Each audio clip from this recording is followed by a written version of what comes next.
শেখ হাসিনা সরকার পতনের পর গুমের ঘটনা তদন্তে কমিশন গঠন করে অন্তর্বর্তী সরকার।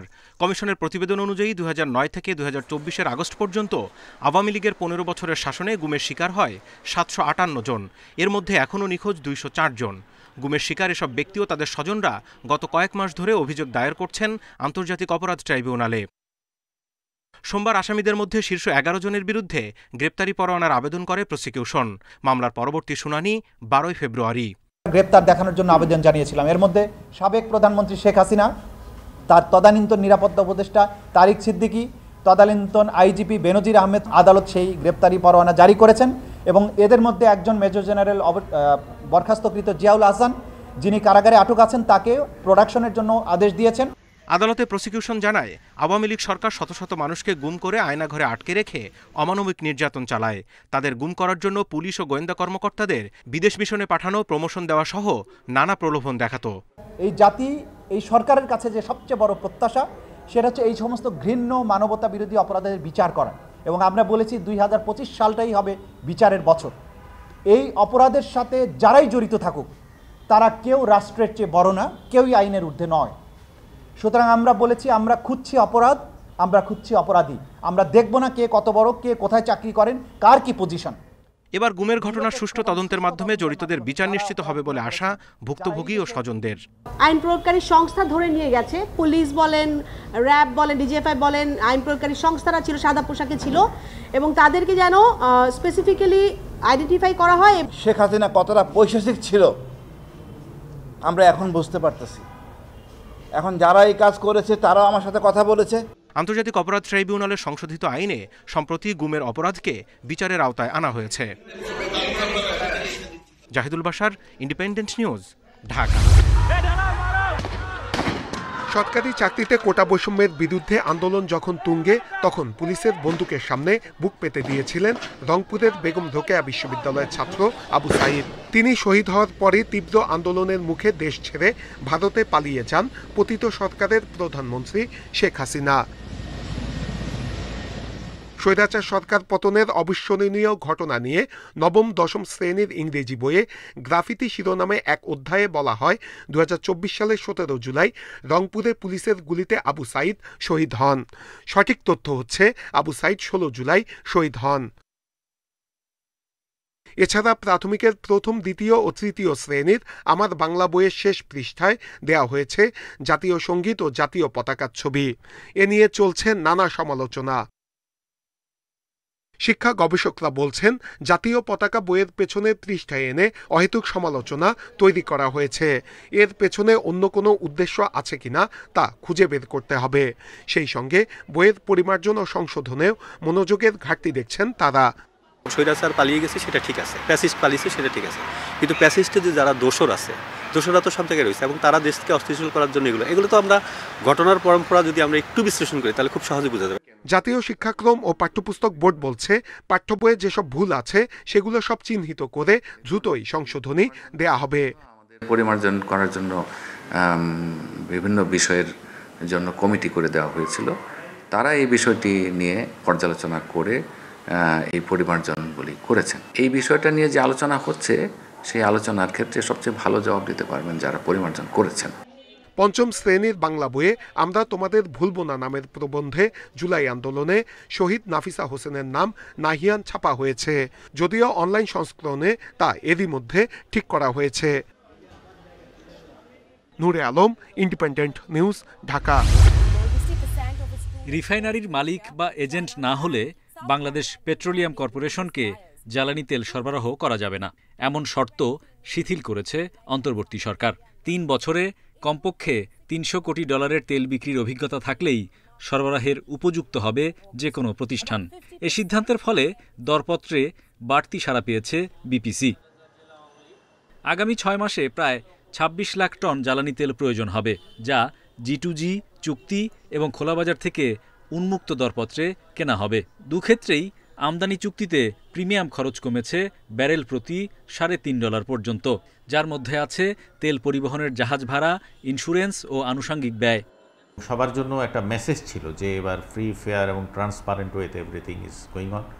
তো যার ফলে কিন্তু আমরা দামটা পেয়েছি কম পেয়ে, মানে ওদের মধ্যে একটা প্রতিযোগিতা ছিল ব্যাপক এবং তাতে প্রায় 370 কোটি টাকা শুধু টেন্ডারে আমাদের কিন্তু সেভিংস হয়েছে গত 6 মাসের আগের তুলনায়। এবং সম্প্রতি আমরা যেটা G2G করলাম, আমরা 50% G2G করি, সেখানে প্রায় 429 কোটি টাকা কম পেয়েছি গত জুলাইয়ে আমরা যে G2G করেছিলাম। বিপিসির তথ্য মতে গত বছরের প্রথম 6 মাসের তুলনায় চলতি বছরের প্রথমার্ধে জ্বালানি তেল আমদানিতে প্রিমিয়ামেই সাশ্রয় হবে 1,500 কোটি টাকার বেশি। এছাড়াও বিশ্ববাজারে জ্বালানি তেলের দাম নিম্নমুখী থাকবে বলে মনে করেন বিশ্লেষকরা। এর সুবিধা সরাসরি জনগণকে দেওয়ার পরামর্শ তাদের। এই সাশ্রয়টাকে সাধারণ জনগণের মধ্যে যেন যায়, সেই এনার্জি প্রাইসিং ফর্মুলার ভিতরে এনে সেটাকে প্রাইস কমানোর ব্যবস্থা করতে হবে। পাশাপাশি বিপিসির যে প্রফিট মার্জিন রয়েছে 3 থেকে 5% সেটাকে কমিয়ে আনা যায় কিনা সেটা দেখা দরকার। এবং সেই সাথে আমাদের যে আমদানি মূল্য প্রতিটা কনসাইনমেন্টের এগেনস্টে সেটা যদি বিপিসির ওয়েবসাইটে রেগুলারলি আপডেট করা হয়, তাহলে এই প্রাইসিং প্রসেসটা সম্পর্কে লোকজনের ধারণাও স্বচ্ছ হবে। গত 10 অর্থ বছরে জ্বালানি তেল বিক্রিতে 48,000 কোটি টাকার বেশি মুনাফা করেছে বিপিসি, আর গত অর্থ বছরে মুনাফা ছিল প্রায় 4,000 কোটি টাকা। Hari Saha, independent News, Dhaka. 2009 সালের 25 ফেব্রুয়ারি বিদ্রোহের নামে রক্তক্ষয়ী এক ইতিহাস রচিত হয় তৎকালীন বিডিআর সদর দপ্তরে। পিলখানায় নির্মম হত্যাযজ্ঞে 2 দিনে প্রাণ হারান 57 সেনা কর্মকর্তা সহ 74 জন। 5 আগস্টের ছাত্র জনতার গণ অভ্যুত্থানের পর পিলখানা হত্যার সুষ্ঠু তদন্তে নেওয়া হয় নতুন উদ্যোগ। গেল ডিসেম্বরে গঠন হয় 7 সদস্যের জাতীয় স্বাধীন তদন্ত কমিশন। সোমবার কমিশনের কাছে নিহতের সেনা পরিবারের সদস্যরা দিলেন সেই দিনের সেই ভয়াবহতার বর্ণনা। এটা শুধু আমার বাবা মার হত্যা না, এটা 57 মিলিটারি অফিসার্স হত্যা না, এটা বিডিআর ধ্বংসের হত্যা না, এটা সেনাবাহিনী ধ্বংসের হত্যা না, এটা বাংলাদেশের সভরেন্টি ধ্বংসের একটা বিষয়। তার আগে খুব অসম্মানিত হয়ে মারা গেলেন। অসম্মানিত বলবো এই জন্য যে ওনাকে মেরে তারপরে ড্রেনে ফেলে দেওয়া হয়। 15 বছরের বেশি সময়েও সুষ্ঠু তদন্ত ও বিচার না হয় আক্ষেপ জানান তারা। আপনারা কয়জন আছেন যাদেরকে বাসা থেকে টেনে হেঁচড়ে এক কাপড়ে বের করে আনা হয়েছে? আমাদের কি হয়েছে? আমরা বেয়োনেটের খোঁচা খেয়েছি। আপনারা বারবার করে নৃশংস হত্যাকাণ্ড পেপার পত্রিকায় এই কথাটা পড়তে পড়তে আমাদের ডিসেনসিটাইজেশন হয়ে যায়। আমার এখন পর্যন্ত এটা একটা আমার কাছে রহস্য থেকে গেছে যে আমার হাজবেন্ডের ডেড বডিটা কেন দেওয়া হয়নি, বা আমাকে 654 নাম্বার যে কবরটা দেওয়া হয়েছে আমার হাজবেন্ডের ডেড বডি বলে, সেখানে আছে 5 ফিট 5 ইঞ্চি হাইটের 47 বছরের একজনের ডেড বডি। 3 মাসের মধ্যেই তদন্ত প্রতিবেদন প্রকাশের আশা জানিয়ে কমিশন প্রধান বলেন, অনুমতি সাপেক্ষে প্রয়োজনে ভারতে গিয়ে শেখ হাসিনাকে জিজ্ঞাসাবাদ করতে চান তারা। ভারত জড়িত বললে হবে না, অমুকে জড়িত, অমুক জেনারেল জড়িত, এটা বললে হবে না, তার সপক্ষে প্রমাণ হাজির করতে হবে। সবকিছু বিষয় আমি মিডিয়ার মাধ্যমে জাতিকে অবহিত করতে থাকবো সময় সময় যখনই প্রয়োজন পড়বে, এবং আপনারা সেটা জানতে পারবেন আমরা কতটুকু অগ্রসর হলাম। একটা বিষয় আমাদের মাথায় রাখতে হবে, আমাদের সময় দেওয়া হয়েছে 3 মাস।